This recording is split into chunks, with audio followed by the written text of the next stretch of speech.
tokko iyyuu biran geenye bulchuu biran geenye Oromoon bulchuu biran geenye ammayyu hin agarre bulchuu oduu isaa dhaga'e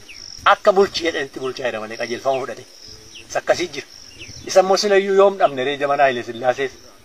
zamana durii isuma durii mootummoota darban keessatti immoo isa ofiin qopheessuu dhabne malee isa ofiin yaadee ofiin murteessuu dhabne malee isa ajajamu yoom dhabe Oromoon isa saba Oromaatu itti qabbaneeffachaa jira. Kanaaf ijoolleetti immoo isa akka jechuun isaanii Oromoon of busheera jedhee dubbachuun isaanii gootummaa tokkoyyuu kenna utuun of hin bushin ati hin beektu yatabuu waan ta'aa jirtu hin beektu jechuudha namichi hin akka jedhu fagaare keeyyoo abiddaan gubanuun dhageessuu jechuu isaati inni Oromoon of busheera dhiyaasa'u abidda diimina diimessee yoo itti kaa'eyyuu hin sitti kaa'e hin dhageessuu jechuu isaati Oromoon malee of bushee jira jechuun sirrii miti of hin bushine ajajaaniti duuba taa'ee ajajeetu bushisiisaa jira. Uun immoo isa dhageenye dhala keenyatti himu dhala ola deemtuutti himu mataatti qabatee seef jedhee isa galagalchee ilaalu ijoollee yoo guddattu kana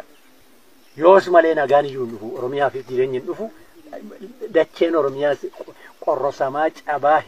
hiramaa jirus irraan dhaabbatu sabi Oromoo utuu beekuu tabuu ta'ee golatti galee baratee akka itti jiraatu dhabee of ajjee cikaa amma sabi Oromoo kan of ajjeesaa yookaan waraatti namaa jiru sabiyya bushuudha. Andu'aa jiru ayyaana isaaniiti kun immoo isaaniif karaatti wal ficcisiisan isaaniif immoo ayyaana isaaniif humna Oromoo akka laafu gochaa jiru utuu beeka ta'e kana himna ijoolleetti himuu wayya kana Oromoon kan fakkaatu hundi isaa kana haayiman ijoolleetti.